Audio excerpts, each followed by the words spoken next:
Hola, benvinguts a la meva prestatgeria. Jo soc Marta i aquesta és una nova pàgina del diari de lectura.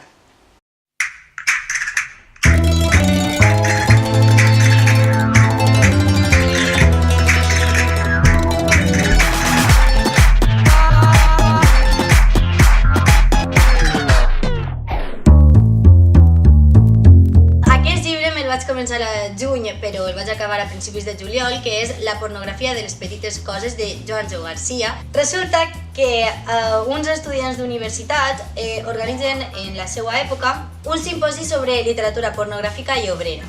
Aquest grup, a més, viurà determinats episodis que condicionaran el grup sencer i també les vides individuals de cada integrant del grup. La novel·la real té com dos plànols narratius, no? Està la història del grup que organitza el simposi i després, com a la meitat, no? El gruix del llibre és la novel·la que escriu un dels personatges, que es pot llegir sencera. M'ha agradat molt perquè al principi quan l'estàs llegint sembla que és molt diferent a l'estil d'aquest autor, de Joanjo Garcia, no? Però quan l'has acabada, o almenys això em va passar a mi, com que comences a reflexionar sobre el que has llegit i sobre el missatge que té la novel·la, no? Que té diversos missatges, però per a mi el principal és l'anàlisi de com al final les persones amb les quals ens relacionem acaben determinant la nostra vida.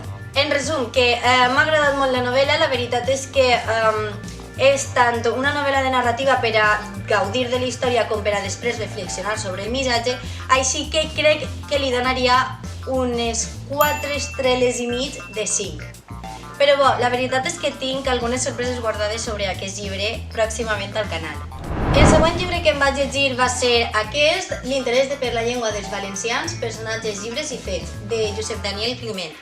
Sobre aquest llibre ja vos vaig parlar en un vídeo anterior, el vaig adquirir a través d'un concurs que va fer la meva universitat i la veritat és que el vaig agafar amb moltíssimes ganes perquè considero que el tema del valencià, no? Tot allò que envolta la nostra llengua és com que està no molt invisibilitzat, però hi ha moltíssima ignorància i personalment considero que no tinc massa formació respecte a la normativització de la llengua i al debat que té la llengua avui en dia en la societat, no? Aleshores el vaig agafar amb moltíssimes ganes i té 3 parts, com el seu títol indica. La primera part són personatges, la qual em va agradar molt perquè són com minibiografies de personatges importants o rellevants en el transcurs de la normativització o del desenvolupament de la nostra llengua. La segona part són llibres i aquesta part la veritat és que va ser la que més em va costar de llegir, se'm va fer prou farragosa perquè al final és com un compendi de ressenyes, no? De llibres rellevants en el desenvolupament de la nostra llengua. Diccionaris, obres d'investigació, etc. No? Però clar, llegir més de 3 o 4 biografies de seguit sobre el mateix tema i amb el mateix estil, al final la veritat és que se'm feia un poc farragós i em costava llegir-ho de continuat. Al final aquest llibre és un poc com un prescriptor d'altres llibres. I l'última part, que són fets, sí que va contant algunes accions o alguns fets rellevants, no? Com per exemple l'exposició del diccionari català-valencià-balear, l'aprovació de les normes de Castelló, és a dir, ahir sí que està més contat en format historieta i sí que es fa més amè. Sí que l'últim capítol es diu Dones valencianes ben interessades per la llengua i la literatura, una lluita contra la invisibilitat, que al final és un poc contradictori que hi hagi un capítol al final del llibre que parli sobre la invisibilització de les dones quan després en la part de personatges no hi ha cap biografia d'una dona. Aleshores, en conclusió, és un llibre molt interessant sobre un tema que també és molt interessant i sobre el qual ens fa falta molt a tots més formació. No obstant això, m'ha decepcionat un poc, no per com és el llibre en si, sinó per les expectatives que duia jo darrere. És a dir, al final és més un llibre prescriptiu com una bibliografia i en un àmbit massa general per al que jo esperava. Per tant, li donaria 3 estrelles de 5. Després de llegir l'assaig de l'interès per la llengua dels valencians, m'aveia més llegir novel·la. Aleshores vaig llegir-me L'assassí que estimava els llibres de Martí Domínguez. m'ha agradat moltíssim el llibre, de fet vull fer ressenya d'aquest llibre, serà la pròxima ressenya que hi ha ja al canal, avance exclusivo. Així que no vull explayar-me massa, simplement contar que és una novel·la policíaca situada a la societat valenciana que se centra bàsicament en el món intel·lectual universitari valencià, que té les seues parts fosques i les seues parts clares, on hi ha enveges, on hi ha competitivitat, on hi ha bons i mals rotllos, no? I òbviament hi ha assassinats perquè és una novel·la negra, però també m'ha agradat molt perquè no només es centra en el món intel·lectual, sinó que contraposa diferents realitats dins de la societat valenciana que al final acaben convivint, no? Totes entre elles i acaben relacionant-se. I li donaria unes 4 estrelles de 5. La segona novel·la que vaig llegir-me va ser Que nadie duerma, de Juan José Millás. És la primera novel·la que em llegisc d'aquest autor, del qual tenia moltes ganes de llegir algun llibre, i la veritat és que he de dir que m'ha sorprès, però encara no sé si per a bé o per a mal. Explique.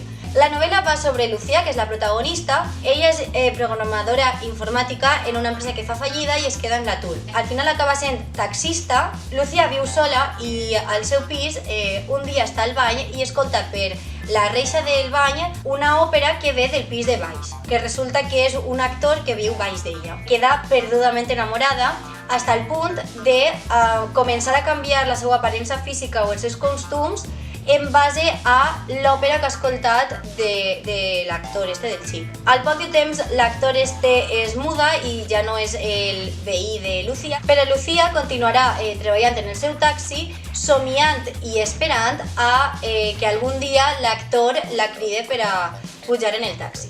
D'aquesta novel·la he extret diversos missatges. Un, i crec que és el més clar, és sobre la idealització de les persones, no?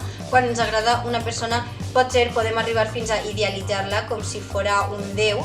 Correm el risc de no adonar-nos-en que aquestes persones també poden acabar fent-nos mal. L'estil de Millás m'agrada molt perquè és molt fluid i molt fàcil de llegir. La història en si té un toc aixina negre i jo el relacionaria també un poc amb el realisme màgic, perquè el final és super sorprenent, és molt ràpid i és un poc estrambòtic tot, perquè deia això de que em recorda un poc al realisme màgic. Però clar, no vull dir res més perquè no vull fer spoiler. Però la veritat és que és un llibre que m'ha agradat molt i també li donaria unes 4 estrelles. L'últim llibre que he llegit aquest mes és aquest, Que no ens guanyi la por, pacíficament rebel·lem-nos, de Lolita Bosch.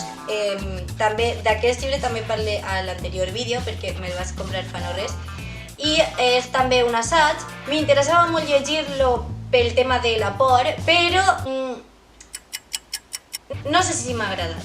És a dir, és un conjunt de 5 assajos, no?, de la mateixa autora. M'agrada molt les relacions que fa al voltant de la por. Per exemple, parla de que hi ha moltes pors però que no totes són iguals, no? Que estan relacionades amb els prejudicis i amb els estereotips, i m'agrada molt quan parla de la por com a una eina i com a un negoci. M'agrada molt també quan parla del paper de la premsa, òbviament, perquè la premsa té un paper molt important a l'hora de configurar les nostres pors, no? Per exemple, quan ha passat algun atemptat, el fet que la premsa ens sobrecarregue d'informació molt ràpida i sense contrastar, al final també pot desembocar en una histèria col·lectiva, no? És a dir, que la premsa té un paper molt important en aquestes pors. Està bé perquè fica moltíssims exemples que no són molt coneguts, però no sé, té com un estil molt optimista de l'altruisme, d'estimar-nos entre tots, de confiar, que està bé, però no sé, al final se'm fa un poc cansat i al final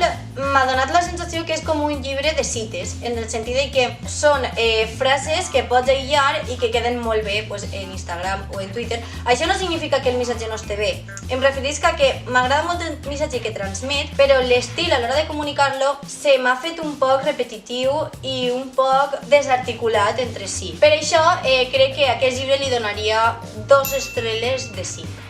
Fins a ser aquesta pàgina del diari de lectura. Espero que us hagi agradat. Subscriviu-vos per a més vídeos sobre literatura i compartiu aquest vídeo si penseu que alguns d'aquests títols poden agradar-li a algú.